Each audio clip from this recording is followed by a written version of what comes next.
आज क्या प्रातः क्लास है? 21 दिसंबर 1967। पतित पावन रूहानी बेहद का बाप बैठ समझाते हैं। क्या क्या टाइटल दिए? एक तो पतितों को पावन बनाने वाला, फिर कोई जिस्मानी बाप नहीं है, रूहानी बाप है और बेहद का बाप है। 2, 4, 8 या क्राइस्ट की तरह 150 करोड़ 100 करोड़ बच्चों का बाप नहीं है। बेहद माना जो भी मनुष्य सृष्टि में 500-700 करोड़ आत्माएं, मनुष्य आत्माएं हैं, उन सब का बाप है। बच्चे समझते हैं कि बेहद का बाप परमपिता निराकार ही कहेंगे।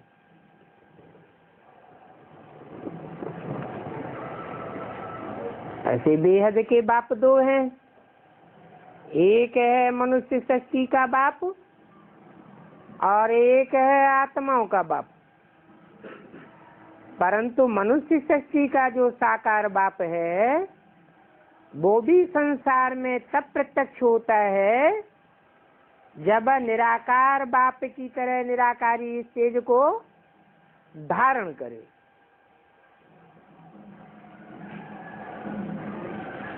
वो पावन ही है और एक को ही याद करते हैं।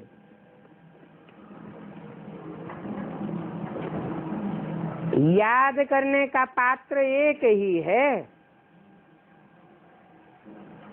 और कोई भी दूसरा याद करने का पात्र नहीं है। और सब कैसे को पात्र हैं? क्योंकि औरों को याद करेंगे तो नीचे गिरेंगे और उसे एक को याद करेंगे तो ऊपर उठेंगे। विष्णु को भी याद करने की दरकार नहीं है। क्यों? क्योंकि विष्णु भी देवता है, ब्रह्मा विष्णु शंकर भी देवता हैं। परम पिता परमात्मा नहीं कहेंगे। कहते भी है ब्रह्मा देवताय नमः, विष्णु देवताय नमः, शंकर देवताय नमः, शिव परम पिता परमात्माय नमः। बुद्धि से समझा जाता है कि ये जो लक्ष्मी नारायण थे वो पुनर्जन्म लेकर पतित बन चुके हैं।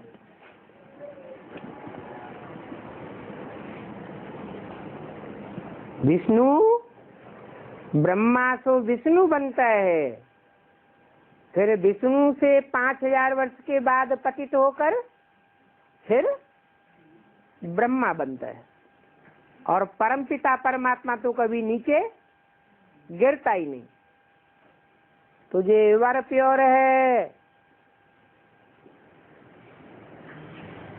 सदैव एक रस है, उसे एक को ही याद करना है।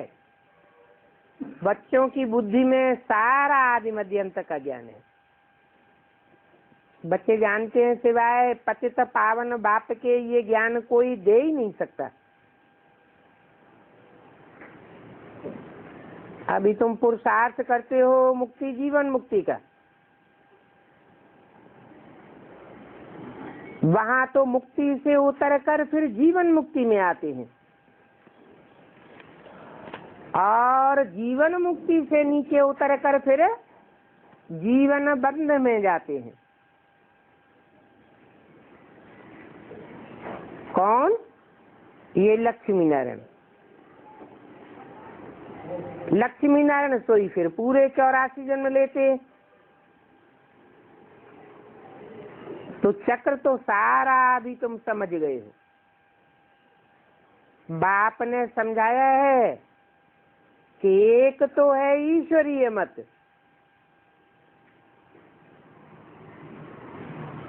और उसके अपोजिशन में है आसुरी मत।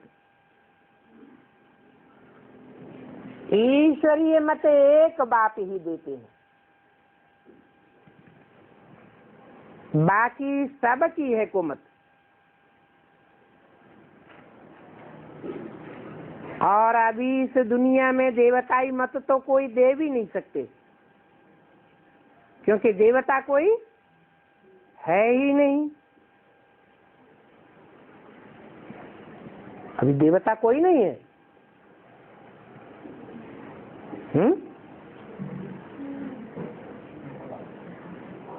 कहेंगे इस मनुष्य सृष्टि पर देवता कोई नहीं है।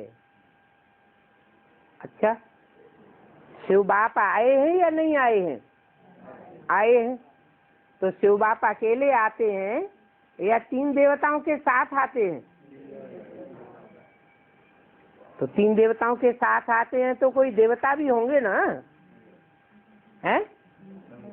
होंगे। अभी तो बोला देवताई मत तो कोई दे नहीं सकते, क्योंकि देवता कोई है नहीं। है तो, लेकिन सूक्ष्म वतनवासी हैं, कोई भी साकार वतनवासी देवता नहीं है।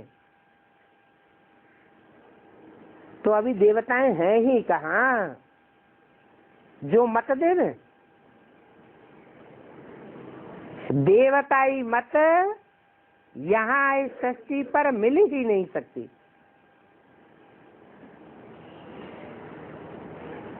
देवताओं के पांव इस पाप की दुनिया में पड़ ही नहीं सकते। बाकी तो मानव मत ही कहेंगे। मानव मत से बच्चे समझते हैं कि हम नीचे ही उतरते आए हैं। 2000 वर्ष की हिस्ट्री क्या कहती है कि मनुष्य मत पर चलते चलते हम नीचे ही उतरते आए। हमारी मेंटलिटी नीचे गिरती गई, मानसिकता नीचे गिरी है। फिर जब ईश्वरीय मत मिले तो ही देवता बने। जैसे यहाँ पर असुरों की मत चलती है, वैसे ही वहाँ फिर देवताओं की मत चलती है। वहाँ तो दुख की बात ही नहीं। शास्त्रों में तो बातें लिख दी है कि कृष्ण को कंस का डर था,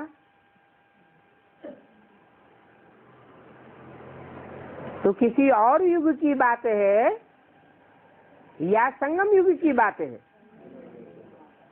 संगम युग में है कोई कृष्ण के रूप में पार्ट बजाने वाली आत्मा, जिसको कंस से मारे जाने का डर है।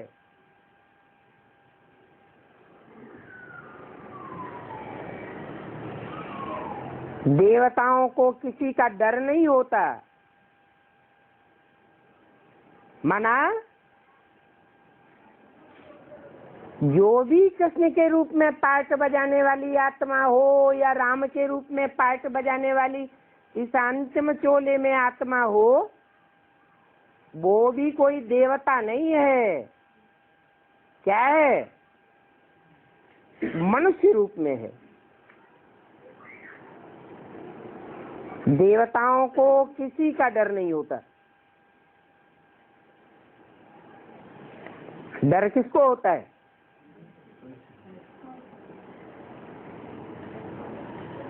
जो मन को चलाने वाला होता है, मन जिसका चंचल होता है, उसको डर होता है।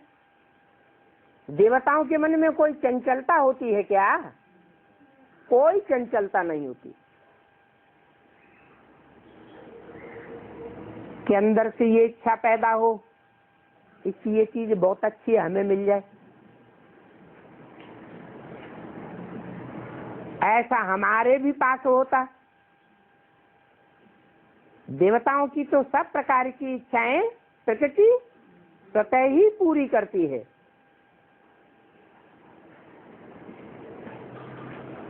बाकी शास्त्रों में तो झूठी बातें हैं भक्ति मार्ग की, और भक्ति मार्ग में जो भी बातें हैं वो कहाँ की यादगार हैं? संगम युग की यादगार है। अभी तो तुम ज्ञान मार्ग में हो। ज्ञान मार्ग अर्थात जानकारी का मार्ग। तुम्हें जानकारी हुई है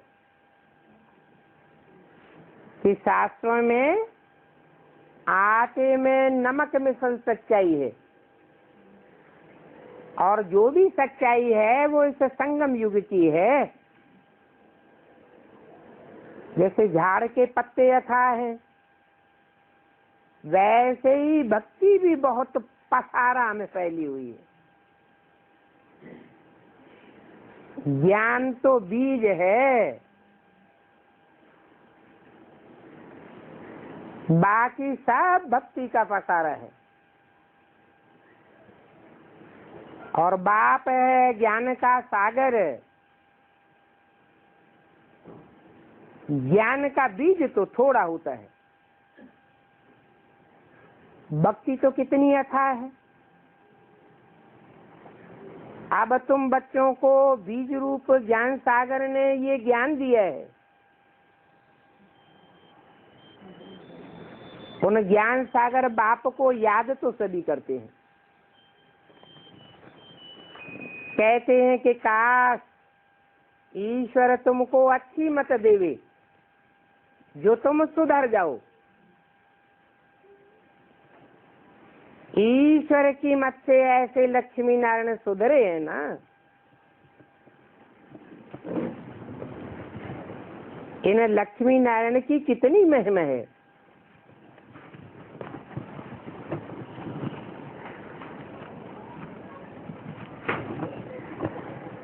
अब बाप समझाते हैं कि बच्चे ऐसा लक्ष्मी नारायण बनने के लिए अपन को आत्मा समझो। अब हम आत्मा को वापस घर जाना है। इस दुनिया से कुछ भी लेकर नहीं जाना है। पतित आत्माएं तो जा ही नहीं सकेंगी, पावन बनेंगे वो ही जा सकेंगे। जितना जितना पतितपना रह जाएगा उतना उतना सजा के भागीदार बन जाएंगे, और जितनी सजाएं खाएंगे उतना पद नीचा हो जाएगा, नंबर नीचे उतर जाएगा। आप कहते हैं इस याद से ही तुम्हारे पाप कटेंगे, और दूसरा कोई उपाय नहीं है। कोई कहे हम तो बहुत ज्ञान धारण करे हुए हैं। ज्ञान अलग चीज और याद अलग चीज। रावण में कितना ज्ञान था, प्रकांड विद्वान था, है कहाँ की यादगार? इसी संगम युग की यादगार। परंतु रावण को जीवन मुक्ति का ज्ञान नहीं था। मुक्ति तो मिली, बात कहते हैं मुक्ति तो मैं सबको देता हूं। जो भी 500-700 करोड़ मनुष्य आत्माएं हैं सबकी मुक्ति होती है। तो सब ज्ञानी होती है क्या? नहीं। ये शिक्षा आत्माओं को परमपिता बाप ही दे सकते हैं।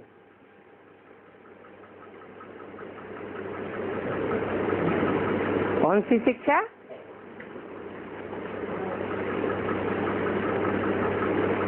कि याद से तुम्हारे पाप कटते हैं।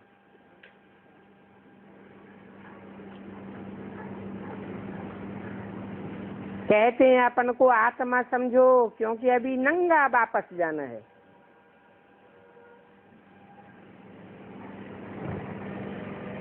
वहां देवताओं को ऐसे नहीं कहेंगे नंगे जाना है। क्यों है? देवताओं को तो कोई प्रकार का देहभान होता ही नहीं है। उन्हों को तो वास्तव में नीचे उतरना होता है। नीचे उतरने के लिए देहभान त्यागने की बात है ही नहीं। निराकारी लोक में जाने के लिए इस दुनिया में आत्मा ने आकर जो देहभान धारण किया है वो त्यागना पड़े। देवताओं को तो नीचे उतर करके भिन्न नाम रूप लेना ही लेना है, क्योंकि नाम बिगड़ तो कोई कारोबार चल ही नहीं सकता। अनेक आत्माएं अपने शरीर के साथ पार्ट बजाई रही है।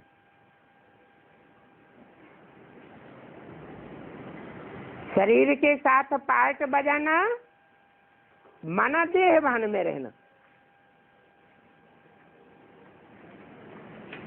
अभी सभी का पार्ट खत्म होना है। पार्ट तो देह के द्वारा ही बजाया जाता है। सबको वापस जाना है। तो बाप राय बहुत अच्छी देते हैं। एक तो कहते हैं पवित्र रहो। पवित्र रहो अर्थात बुद्धि में क्या रहे?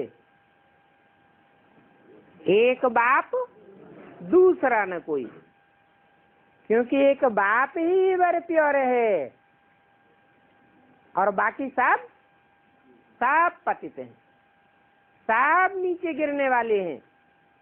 अगर कोई दूजम को याद किया तो नीचे जरूर गिरेंगे। तो एक तो पवित्र रहो। बाबा से पूछते हैं, बाबा बच्चे की शादी करावे? अरे बाबा तुमसे ही कहते हैं कि पवित्र रहो। बच्चे की शादी किस लिए करावेंगे? है? अरे बच्चे की शादी कराने का कोई मकसद होगा? क्या मकसद है? बच्चे की शादी कराना माना बच्चे की बुद्धि किसी देहधारी में हिल गाए देना। तो तुम खुद तो रहते हो पवित्र, पवित्र बनने का पुरुषार्थ करते हो और बच्चे को देहभान में लटकाना है। तो बाबा अभी करके डायरेक्शन नहीं देते हैं इस बात का कि बच्चे की शादी कराओ। बच्चे की शादी के लिए पूछे तो फिर भी परमिशन देते हैं कि बच्ची शादी कराना चाहती है, नहीं करेंगे तो तुम्हारा मुंह काला कर जाएगी, किसी के साथ भाग जाएगी, इसलिए परमिशन देते हैं। बाकी बच्चे की शादी करने की परमिशन नहीं देते हैं। समझते हैं कि बच्चा शादी करने के बाद चल नहीं सकेगा, चाहे कितना भी ज्ञान में चलने वाला हो।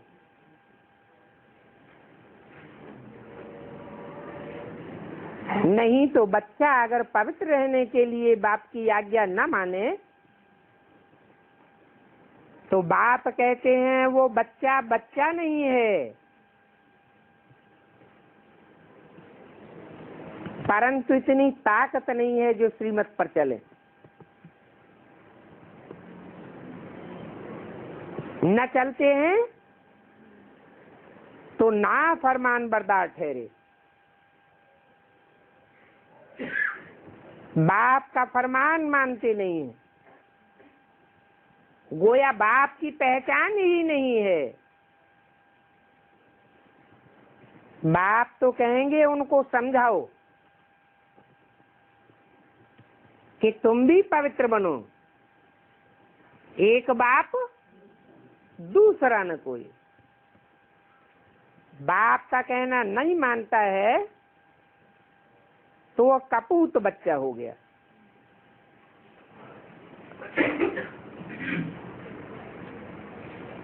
बाप देखते हैं इनमें इतनी ताकत नहीं है जो डायरेक्शन देवे। किने में?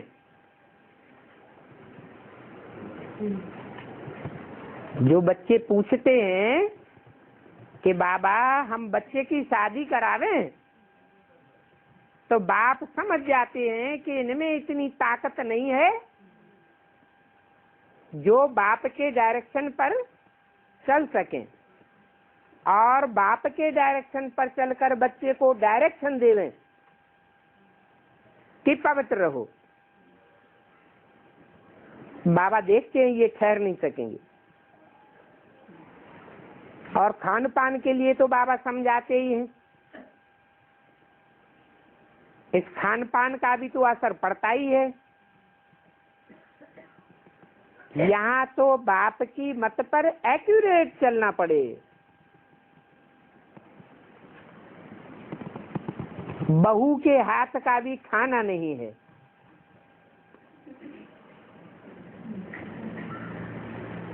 क्यों? बहू फरमान बरदार है, आज्ञाकारी है, तो क्यों नहीं खाना चाहिए? है?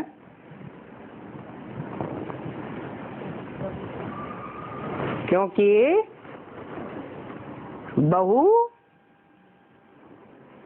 किसकी बहू है? जिसकी बहू है वो कोई पुरुष ही है ना, और पुरुष सब दुर्योधन दुशासन है।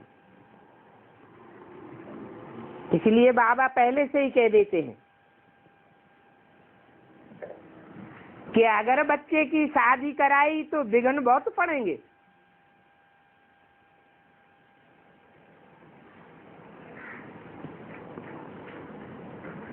इसलिए फालो ब्रह्मा बाप।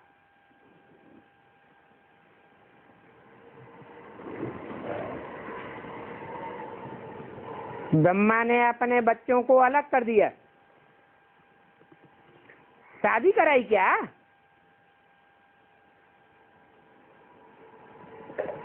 अगर बाप की बात न माने तो बहुत विघ्न पड़ेंगे। अबलाओं पर अत्याचार भी होते हैं। तो बाप तो ऐसे नहीं कहेंगे जो झगड़ा पड़े, पहले से जानते हैं। ये बाबा कितना रायल जवाहरी था। अपने भाइयों को भी लखपति बनाई दिया।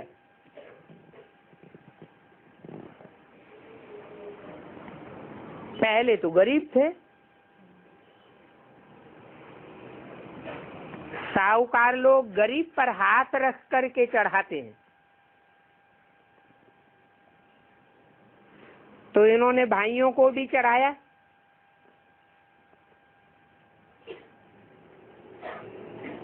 फिर जब देखा पवित्रता की बात की, तो वो भाई लोग भी कितना बिगड़ पड़े। चढ़ाया किसने?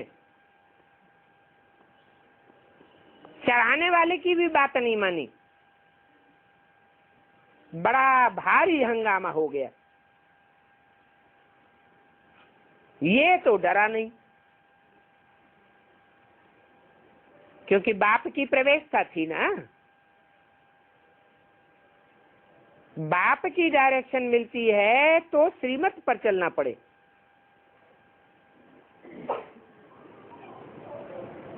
नहीं तो देवता कैसे बनेंगे? जो बाप की डायरेक्शन मिले और फिर भी न चले तो फिर उनका पद भी बहुत कम हो जाता है। ये राजधानी स्थापन हो रही है, राजधानी में कोई राजा हो और राजा कोई डायरेक्शन दे और कोई बात न माने तो राजा उसे ऊंची कुर्सी पर बैठाई देगा क्या? दंड का भागी बनाई देगा।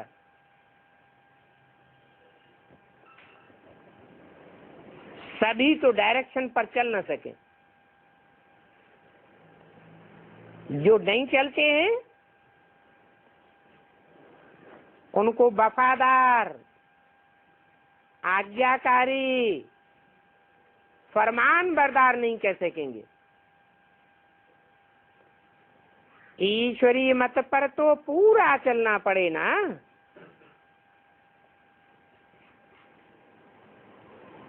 हुक्म ही हुक्म चलाए रहा है।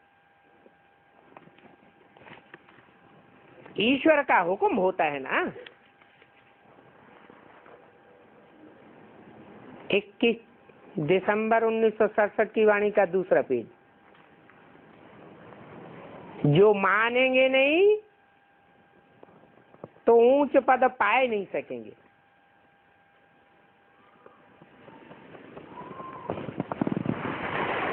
बाकी थोड़ा ज्ञान लिया है तो उस ज्ञान के आधार पर स्वर्ग में तो आ जाएंगे।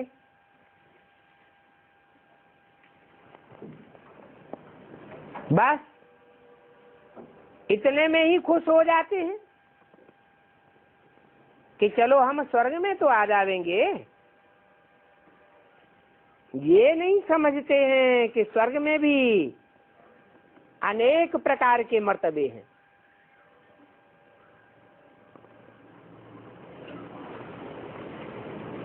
बाप जानते हैं कि ये ईश्वरीय फरमान पर चल सकते हैं। कब है? कब चल सकते हैं? अगर हिम्मत करें तो ईश्वरीय फरमान पर चल सकते हैं, परंतु इतनी ताकत नहीं है। लोक लाज, कुल मर्यादा की मुकाबला करने की ताकत नहीं है। ये क्या कहेंगे, वो क्या कहेंगे, ऐसा हो जाएगा, वैसा हो जाएगा।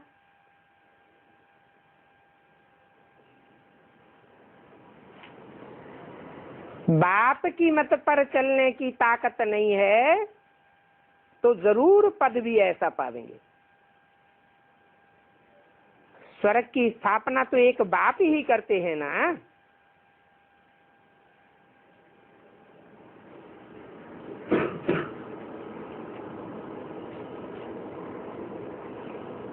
या इस लोक में जो भी लोग हैं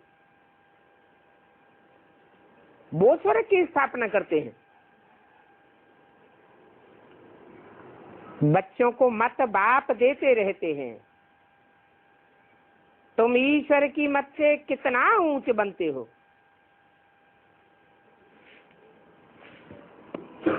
ईश्वर की गत मत न्यारी है किसके मुकाबले?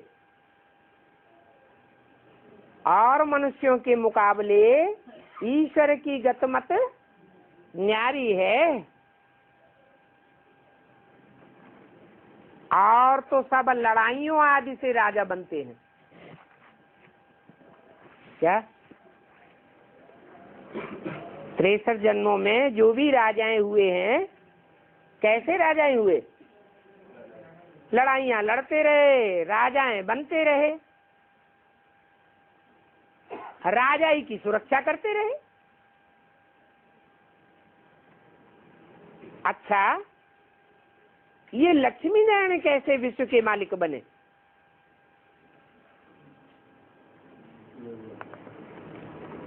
जो इनकी कोई भी ग्लानि नहीं करते।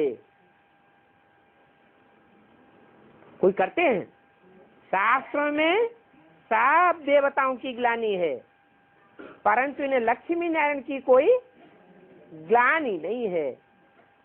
तो ये किसकी मत पर चले होंगे? जरूर एक ऊंच से ऊंच बाप की मत पर चलते हैं, इसलिए उस बाप को कहते हैं ईश्वर। ईश माना शासन करता, वर माना श्रेष्ठ से श्रेष्ठ। लड़ाई आदि के द्वारा शासन करना और शासक नहीं बनाता है।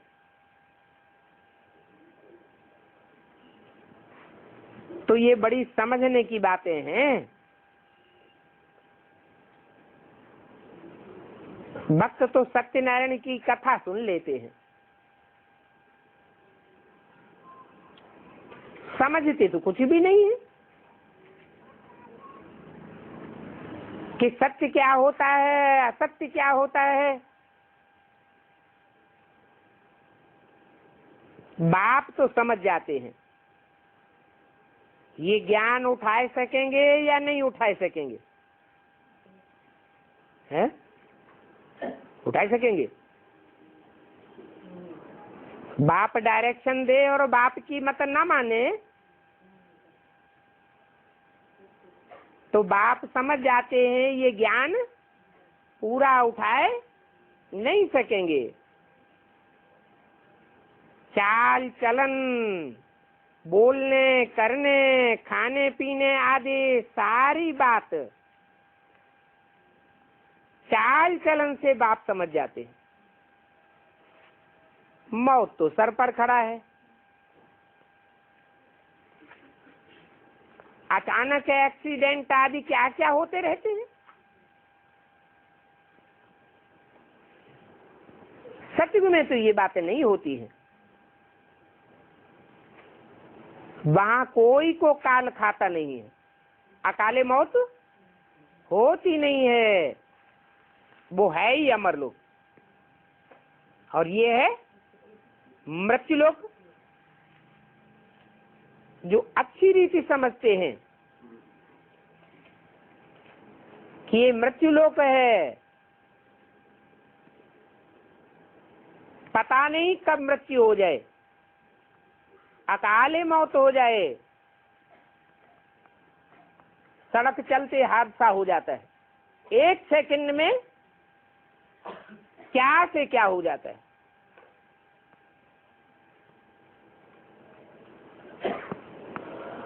जो अच्छी रीति समझते हैं वो तो झट पुरुषार्थ करते हैं, समझते हैं कि कहाँ बाप की अवज्ञा न हो जाए।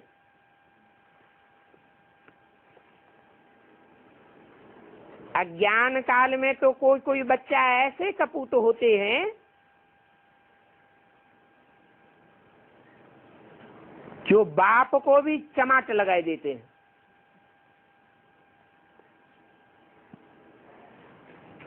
उन्हें कपूत कहेंगे या सपूत कहेंगे?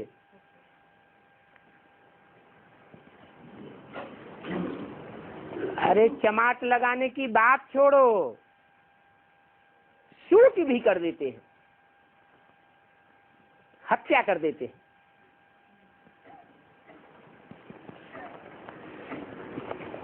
वहां नई दुनिया में तो ऐसी बातें होती नहीं है। जो बाप बच्चे को चमाट लगाए देवे या शूट कर देवे, यहाँ तो हैं ही आसुरी स्वभाव वाले। जो भी पैदाइश होती है वो कैसी हो रही है? बिच्छू टेंडन मिसल हो रही है। वहां तो सब दैवी स्वभाव वाले होते हैं।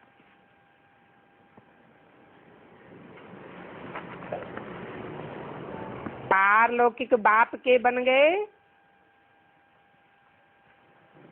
तो फिर लौकिक बाप को कुछ दे नहीं सकते।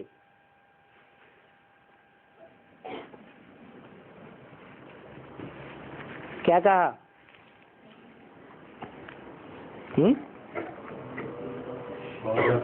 जो पारलौकिक बाप के बच्चे बन गए वो फिर लौकिक बाप को कुछ भी दे नहीं सकते।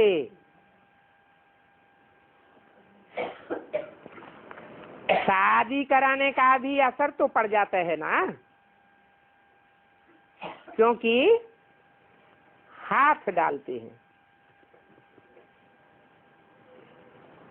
वो काम चिच्छा पर बैठ आदि मध्य अंत दुख पावेंगे।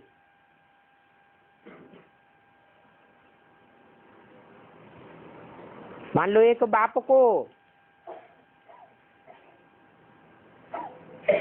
2 बच्चे हैं, एक ज्ञान में चलता है, बाप, और दूसरा बच्चा ज्ञान में नहीं चलता है, और बाप कहे कि बच्चे की शादी करानी है,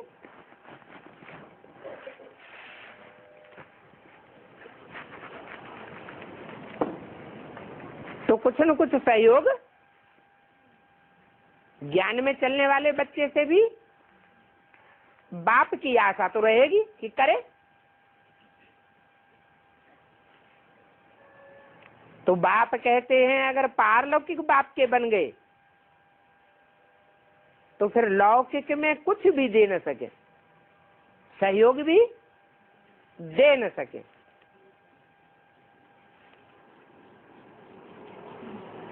शादी आदि कराते हैं, शादी आदि कराने में सहयोग का हाथ डालते हैं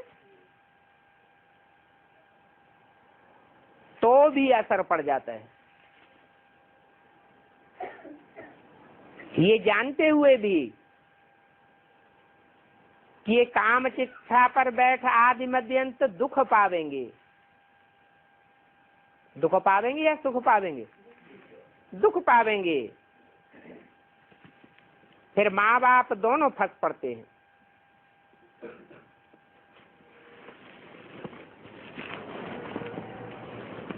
ये ज्ञान की बड़ी महीन बातें हैं।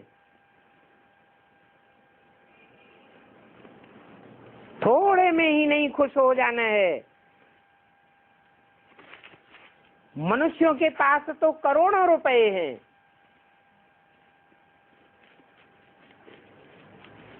तो समझते हैं समाज में मान मर्यादा लेने के लिए, लौकिक मान मर्तबा लेने के लिए क्यों न शादी में पैसे लगाए दें। कोई पद्मा पद्मपति भी है, बाप कहते हैं वो सब अल्पकाल का है और तुम तो 21 जन्म के लिए पद्मपति बनते हो। कब? संबंधियों आदि की शादी में हाथ डालने से। तुम पद्मा पद्मपति 21 जन्म के लिए तब बनते हो कि तुम्हारे पास जो भी है तन मन धन की ताकत, संबंधियों की ताकत, वो सब ईश्वरीय सेवा में लगाते हो। तो समझो वो पद्मा पद्मपति करोड़पति हैं, वो तो आज हैं और कल अचानक मर जाते हैं तो फिर क्या होगा? बहुत बहुत ऐसे हैं जो सेठ चिल्लियों जैसे अपने मंसूबे बनाते रहते हैं, प्लानिंग करते रहते हैं। बड़ी बड़ी फैक्ट्री, जाने क्या क्या बनाते रहते हैं। जब भंभोर को आग लगेगी तो इनके हाथ फेल होने लगेंगे, अचानक मर जाएंगे। फिर क्या होगा? फिर तो कुछ भी नहीं होगा, कोई कमाई नहीं कर सकेंगे। इसके लिए सन्यासी कहते हैं काग विष का समान सुख है। उनको स्वर्ग के सुखों का पता ही नहीं है कि स्वर्ग के सुख एक जन्म के लिए नहीं होते या अल्पकाल के लिए नहीं होते, 21 जन्मों तक, पूरा 2 युगों तक, 2500 साल तक स्वर्ग के सुख चलते हैं।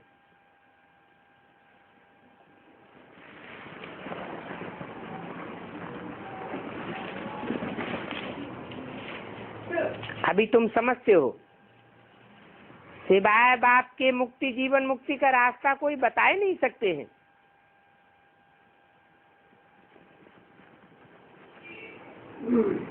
सिर्फ सीढ़ी के चित्र पर भी अगर कोई समझ जाए तो अहो सौभाग्य।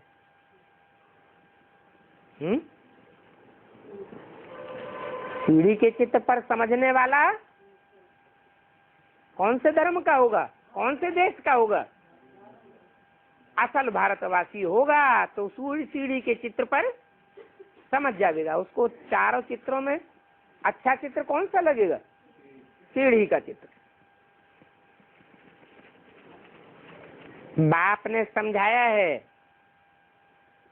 यहाँ राजाई स्थापन होती है,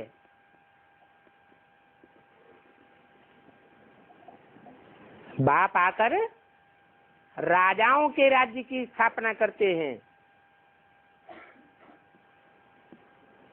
और कली की दुनिया में, सारी दुनिया में क्या स्थापन हो जाता है? प्रजा के ऊपर प्रजा का राज्य स्थापन हो जाता है। बाप आकर के राजा ही स्थापन करते हैं और राजाएं भी नंबरवार उतरते जाएंगे। कहाँ?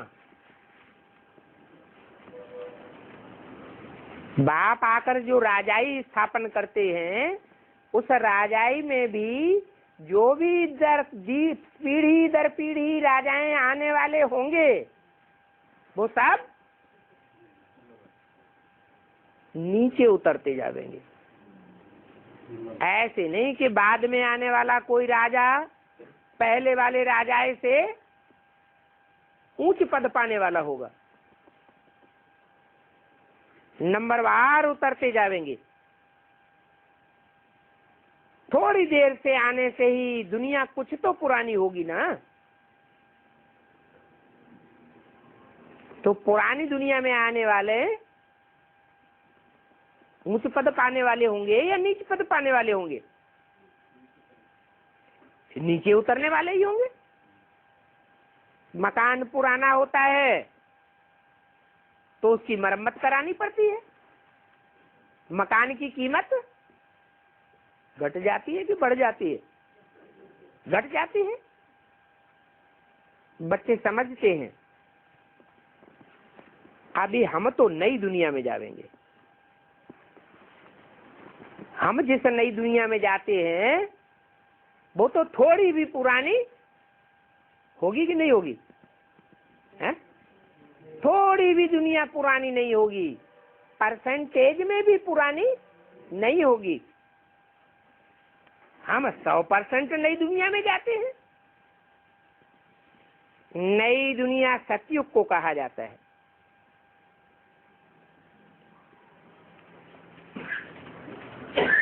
थोड़ा टाइम पसार हुआ सतयुग में से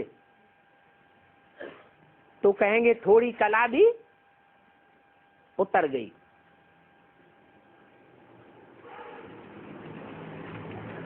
उसमें भी 100 वर्ष के बाद तो जरूर कहेंगे ये 100 वर्ष पुराना है। लाइफ का तो टाइम लेना चाहिए ना।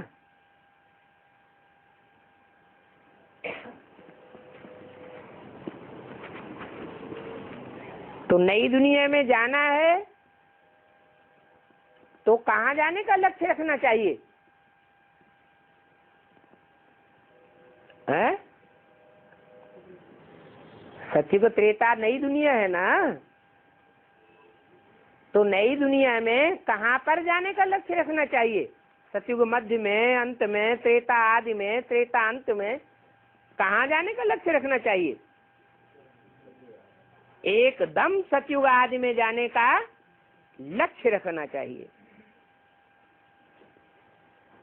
इसके लिए पूरा पुरुषार्थ करना चाहिए। अगर अधूरा पुरुषार्थ किया, अधूरी मत पर चले, तो उतरती कला वाली दुनिया में जावेंगे या संपन्न कला वाली दुनिया में जावेंगे। अभी तुम समझ गए हो कि नंबरवार आत्माएं कैसे नीचे उतरती हैं, कैसे उतरती हैं? है संगम युग में यहाँ किए हुए पुरुषार्थ के आधार पर आत्माएं नंबरवार नीचे उतरती है। जैसे जैसे यहाँ उतरती हैं, वैसे ही वहां जा करके खड़ी हो जाएंगी। जैसे चंद्रमा स्टार आदि भी आकाश तत्व में खड़े हैं ना, वो किसी के आधार पर हैं क्या? वैसे आत्माएं भी महत्तत्व में खड़ी हो जाती हैं, अपने अपने किए हुए संपन्न पुरुषार्थ के आधार पर। सबका एक जैसा पुरुषार्थ तो हो नहीं सकता। जैसे स्टार चमकते हैं, वैसे निराकारी दुनिया में आत्माएं चमकती हैं। महसूस करते हो हम ये शरीर छोड़ ऐसे जाकर के महत्तत्व में लटकेंगे। आधार कुछ भी नहीं होता। मनुष्यों को इन बातों का कुछ भी पता नहीं है। भले यहाँ सुनते भी हैं, परंतु बहुत हैं जिनको कुछ भी धारणा नहीं होती, कुछ भी समझते नहीं। उनके लिए जैसे ये फ्रेंच बोली जा रही है, क्या जैसे भाषा समझते ही नहीं। कहते हैं ना, इनकी तो भाषा ही कुछ दूसरी है। भले हिंदी में कोई बोलने वाला है तो भी क्या कहते हैं? इनकी तो भाषा ही बदल गई, माने बात समझ में नहीं आती। भक्ति मार्ग वाले भी तुम्हारे पास ऐसे आवेंगे, कुछ भी समझेंगे नहीं। उनकी बुद्धि में कुछ भी बैठेगा नहीं। उनको भक्ति ही याद आती रहेगी।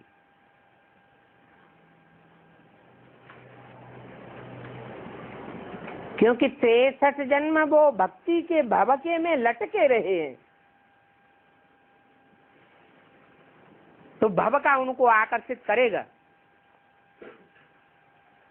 जैसे तुम्हारा बेसिक नॉलेज थी, तो जब भव का नहीं था तो बहुत से आकर्षित नहीं हुए, और जब भव का हो गया तो बड़े बड़े करोड़पति आकर्षित हो रहे हैं। ऐसे ही एडवांस नॉलेज में शुरू में कोई आकर्षित नहीं हुए करोड़पति, और जब भव का बढ़ेगा तो ढेर आकर्षित होने लगेंगे। परंतु उस समय ज्ञान विस्तार को पावेगा या सार में रहेगा? हर सार तो तुमने लिया। जब ज्ञान सतो प्रधान था तो सार में था, और जैसे जैसे टाइम बीतता जाता है ज्ञान भी सतो प्रधान से सतो रजो तमो में बढ़ता जाता है, तो वो भी विस्तार में जा रहा है। तो इतना विस्तार, इतनी ज्ञान की गहराई तो नई आने वाली आत्माएं समझ नहीं सकेंगी।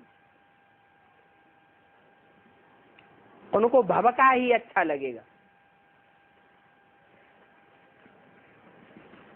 इस ज्ञान में तो शांत रहना पड़ता है, सिर्फ अपने बाप को याद करना है, सधर्म में टिकना है, कोई भवका आदि कराने की बात नहीं है।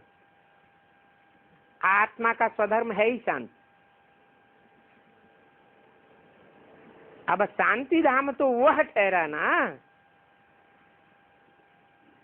कौन सा? वह माने मन, वह क्यों कह दिया? ये तो अशांति की दुनिया है। यहाँ शांति धाम कहाँ से आया? माना पुरुषार्थियों की जो ऊंची स्टेज है, ऊंचे स्टेज के पुरुषार्थियों का जो संगठन है, वो शांति धाम बनाएगा, या नीची स्टेज के पुरुषार्थियों का संगठन शांति धाम बनाएगा?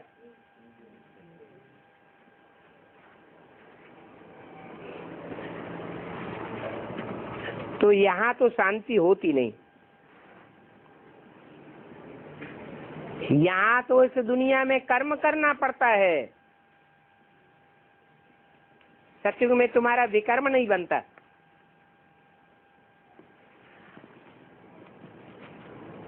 क्योंकि वहां रावण ही नहीं होता है, और यहाँ तो इस दुनिया में रावण का पूरा अस्तित्व है।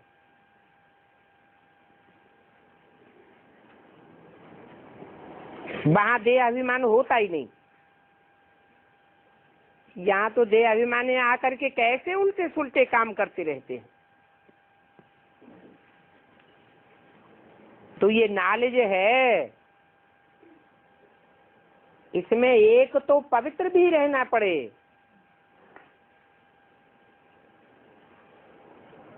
कोई तो भल पवित्र रहते भी हैं, पवित्र तो रहते हैं, परंतु नॉलेज बुद्धि में बैठती नहीं है जो दूसरे को समझा सके। कुमारियां हैं, पवित्र तो हैं,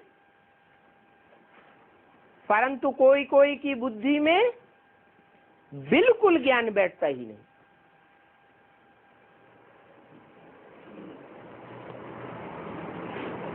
ये क्या बात हुई है? इस जन्म में कोई कुमारी पवित्र है, कोई के संग के रंग में नहीं आई है, तो उसकी बुद्धि में ज्ञान बैठना चाहिए ना। क्यों नहीं बिल्कुल बैठता?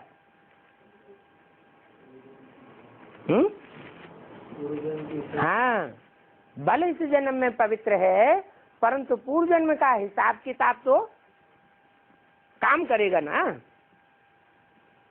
तो नंबरवार दर्जे होते हैं, बाप से आकर मिलते हैं तो बाबा समझ जाते हैं ये साधारण बच्चा है, इसकी बुद्धि इतनी चमत्कारी नहीं है जो बाप के सन्मुख आवे और पहचान लेवे, तो पद भी ऐसे ही पावेंगे। बाप कहते हैं कोई भी अपवित्र काम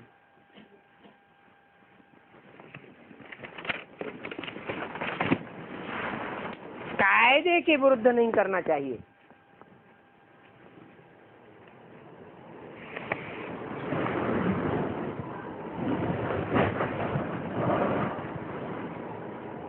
इक्कीस दिसंबर 1967 की वाणी का 3रा पेज। बुद्धि में याद रखो, हमको तो अब वापस जाना है। ये 84 का चक्र पूरा हुआ, ये दुनिया भी पुरानी हो गई और ये शरीर भी पुराना है। हम आत्मा जैसे नंगे आए थे वैसे ही अब नंगे जाना है।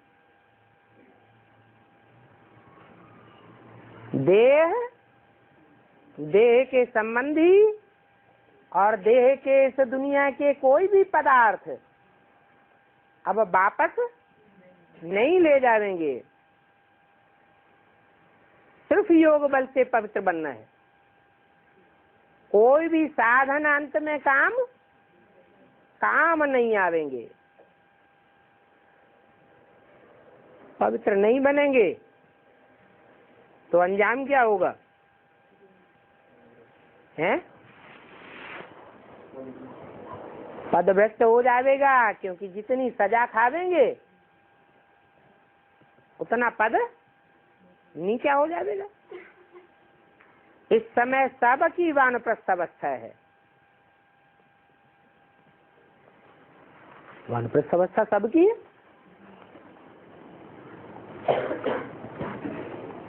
5, 8, 12 वर्ष का बच्चा है, उसकी वानप्रस्थ अवस्था कैसे कहें? क्योंकि सबके 84 जन्म का हिसाब किताब अब पूरा होने का टाइम आ गया।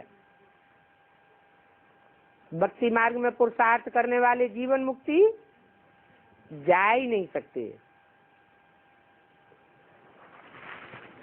क्या जीवन मुक्ति में कौन जाएंगे? जिनके संस्कार आदि भी भक्ति मार्ग के होंगे। भक्ति मार्ग के कोई भी संस्कार रह जाएंगे तो जो नई दुनिया में जीवन मुक्ति में जाना है वो आस पूरी नहीं हो सकेगी। क्या बोला? भक्ति के संस्कार रह जाएंगे तो शरीर छोड़ना पड़ेगा, और शरीर छोड़ दिया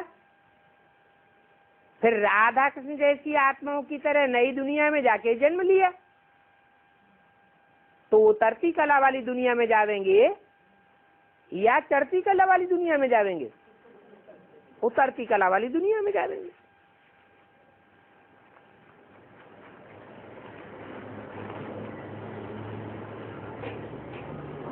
पतित पावन सदगति दाता वो बात ही है।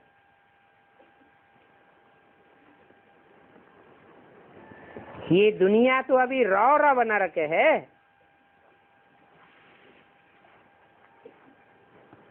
बच्चे को शादी करवाना माना रौ नरक में ढकेलना।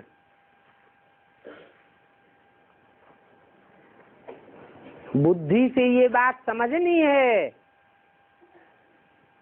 कि बच्चे को रौ नरक में ढकेलने में मैं मदद करता हूँ।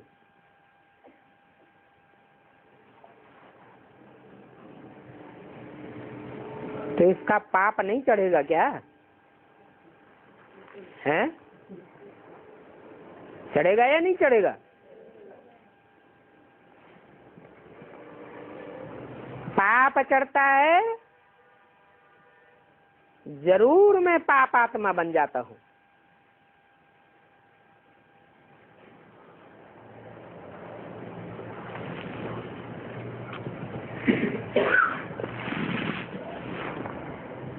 बुद्धि में ये सब बातें धारण करनी चाहिए।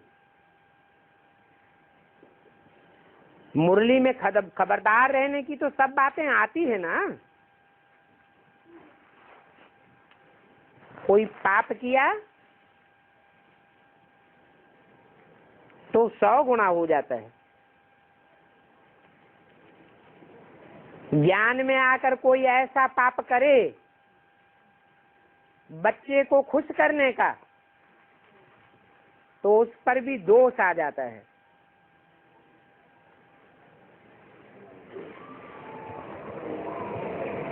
ये है किसी का खून करना।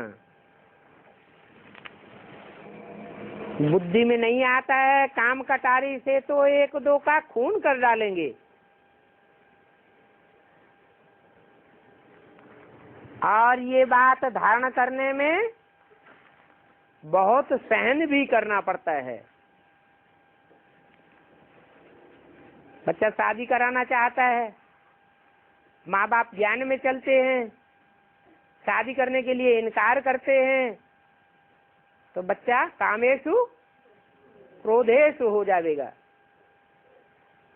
फिर माँ बाप को बहुत सहन भी करना पड़े। बाप सुनते हैं तो बाप को तरस भी आता है, औरों को भी सावधान करने के लिए बाबा समझाते हैं। अपने हाथों से बच्चों का खून नहीं करना है, माना बल मित्र संबंधी उसकी शादी करावें, लेकिन हम उस काम में हाथ न डालें। बाबा से पूछेंगे, बाबा से अगर पूछेंगे, बाबा बच्चा शादी कराने के लिए जोर देता है, शादी करावें, तो बाबा क्या कहेंगे? हैं? अरे बाबा क्या डायरेक्शन देंगे? अरे पूछता क्यों है? मुरली में तो बार बार बोला है शादी शादी बर्बादी, फिर भी पूछते हैं तो बाबा कहेंगे अच्छा भल कराओ। जो ज्ञानवान बच्चा होता तो पूछता ही नहीं। ज्ञानवान खुद समझते हैं और समझ भी सकते हैं, वो कब पूछेंगे ही नहीं।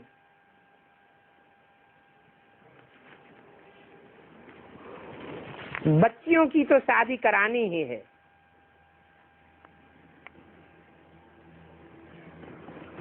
अगर ज्ञान में नहीं चलती है और शादी कराना चाहती है तो आप ही जाकर डूबती है तो उनको तो कराना ही पड़े।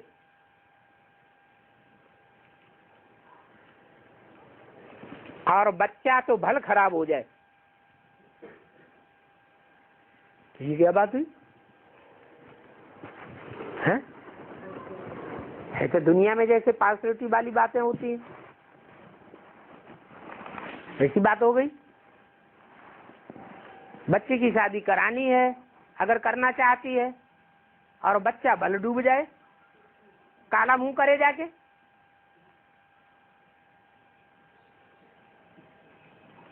बच्चा भल खराब हो जाए, उनका ख्याल नहीं रहेगा। बच्ची की तो शादी कराना ही पड़े।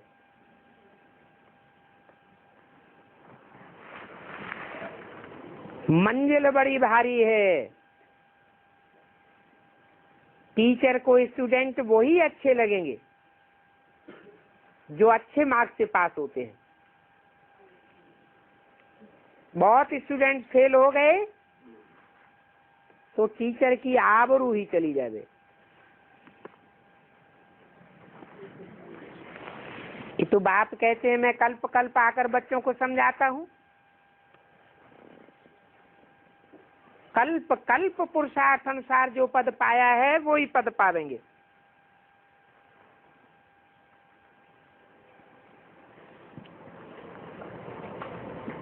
बाप समझा देते हैं, कोई भी पाप नहीं करो, नहीं तो दंड चढ़ता ही रहेगा। बहुत भारी मंजिल है। बहुत हैं जो कुछ बातें समझते ही नहीं है, जैसे पिंजरे में आकर फंस गए हैं।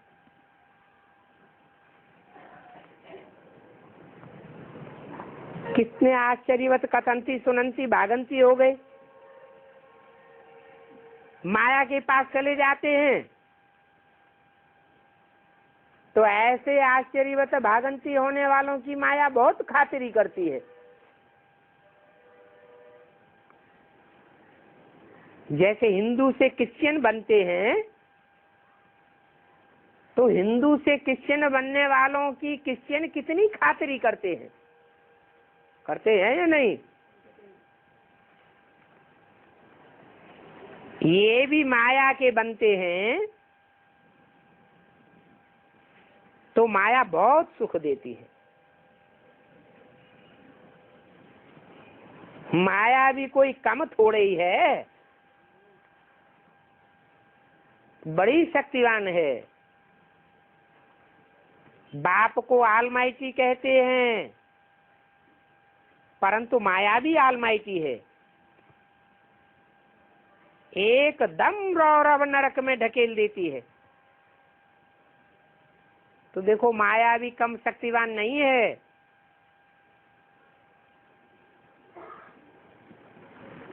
परंतु मैं इस माया से भी सर्वशक्तिवान हूं।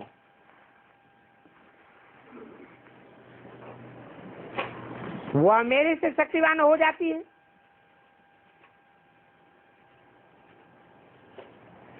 फिर ये क्यों कहा मैं माया से भी शक्तिवान हूं? है? क्योंकि आखिरीन विजय हिम्मते बच्चे मददे बाप की ही होती है। आखिरीन माया की विजय नहीं होती है। परंतु अभी कहेंगे माया भी शक्तिवान है।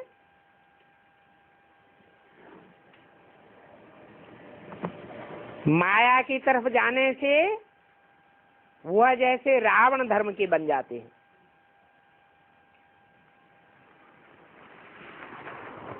तो उन बच्चों के लिए क्या कहेंगे? हिम्मते बच्चे मदद है बाप। उनके लिए तो नहीं कहेंगे।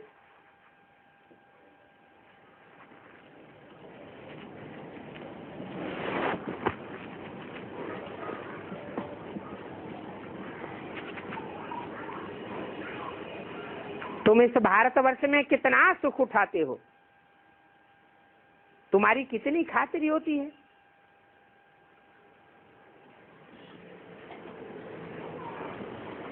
बाप समझाते हैं रावण की चक्करी में नहीं आ जाना। वो भी खातिरी करते हैं।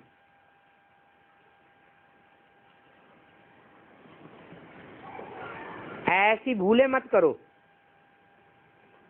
पथभ्रष्ट हो जाएगा।